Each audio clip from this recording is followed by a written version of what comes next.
আজই ডাউনলোড করুন আর এনজয় করুন আপনার পছন্দের শো। রাহুল মজুমদারের থেকে আমি বেনামে বিষ কিনেছিলাম, সাপের বিষ, 2 লক্ষ টাকা দিয়ে। আর এই পুরো প্ল্যানটা আমি একা করেছিলাম আমার দিদিকে রাতুলের হাত থেকে বাঁচানোর জন্য। রাহুল মজুমদার, ওই যে প্যাকেটটা, ওটার মধ্যে ভেনম ছিল, কত টাকায় বিক্রি করলেন?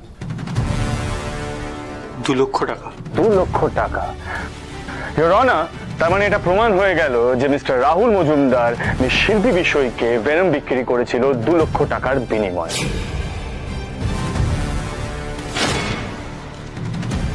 অথচ এটাও ঠিক যে মিস্টার রাহুল মজুমদার এটা জানতেন না যে উনি ভেনমটা শিল্পী বিষয়কে বিক্রি করছিলেন, কারণ উনি ওনার পরিচয়টা গোপন রেখেছিল।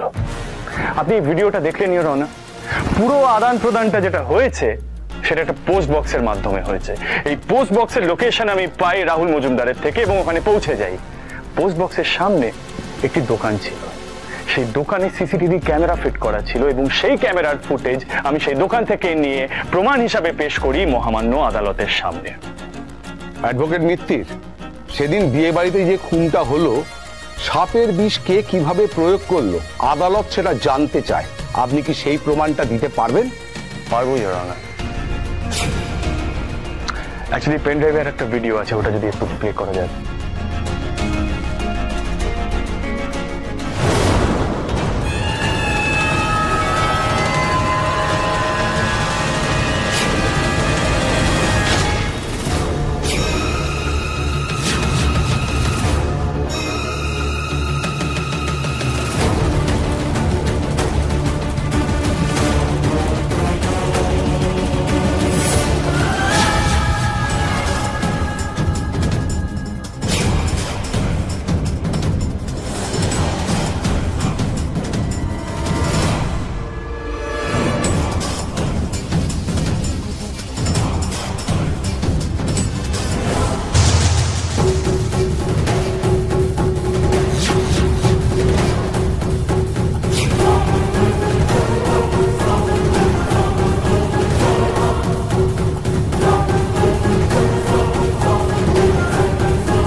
স্বীকার করছি, আমি খুন করেছি ওকে।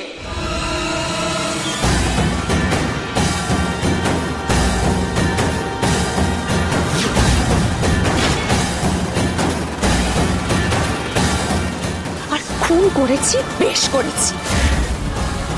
আপনারা তো সবাই জানেন আমি কি করে খুনটা করেছিলাম, কিন্তু আপনারা কেউ ওই স্বাদ ফিল্মটা পাননি। তার কারণ হলো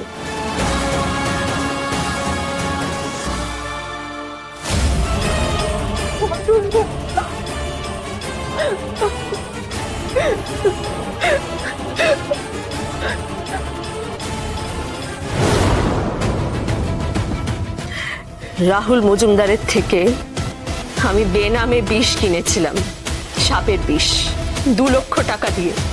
আর এই পুরো প্ল্যানটা আমি একা করেছিলাম আমার দিদিকে রাতুলের হাত থেকে বাঁচানোর জন্য।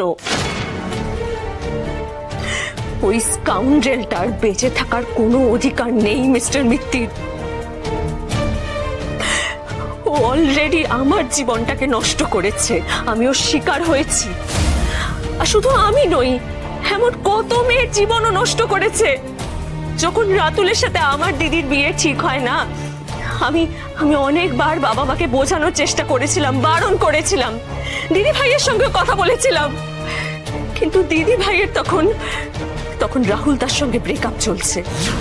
আমি জানি না তখন রাহুল দাকে কি বুঝিয়েছিল, কিন্তু দিদি ডিসাইড করে নেয় যে ও রাতুলকেই বিয়ে করবে। আর শেষে আমি আর কোনো উপায় না দেখতে পেয়ে ওই রাতুলের সঙ্গে দেখা করতে যাই। রাতুল, রাতুল, তুমি দিদিকে বিয়েটা করো না। তুমি এটা বলার জন্য এখানে এসছো? আমি তো ভাবলাম তুমি বলবে যে দিদির সঙ্গে ফাউ হয়ে তুমিও চলে আসবে। আফটার অল শালি তো আদি ঘরবালি হয়, তাই না? রাতুল, তুমি অলরেডি আমার যা ক্ষতি করার করে নিয়েছো। আর কতগুলো মেয়ের জীবন নষ্ট করবে গো তুমি? মেয়েরা তো শুধু তোমার ভোগ করার বস্তু, জাস্ট ইউজ করো আর ছুঁড়ে ফেলে দাও। আর এখন তুমি আমার ওই ইনোসেন্ট দিদিটাকে টার্গেট করছো। আমি কিছুতেই তোমায় ওর জীবনটা নষ্ট করতে দেব না রাতুল। রিল্যাক্স, এটা পাবলিক প্লেস, আর পাবলিক প্লেসে রাতুল মজুমদারের গায়ে হাত দেওয়ার গুণটা ভুলেও করো না।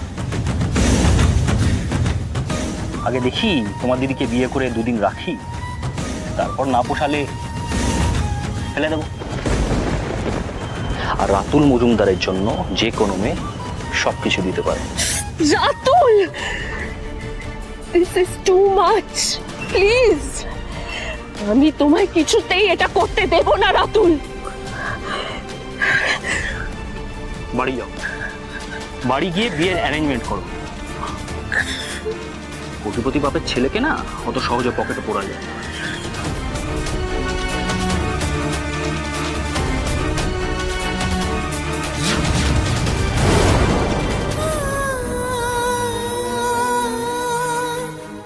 ওরকম একটা ক্যারেক্টারলেস ছেলের খপ্পরে পড়ার থেকে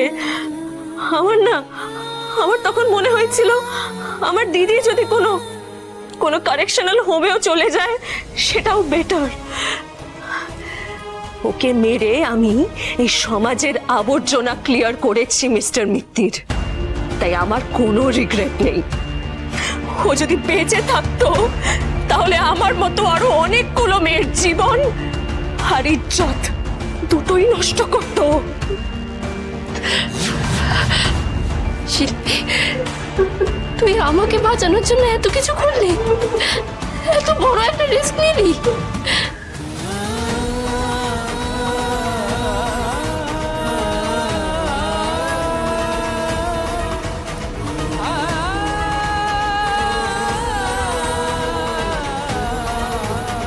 That's all, Yona.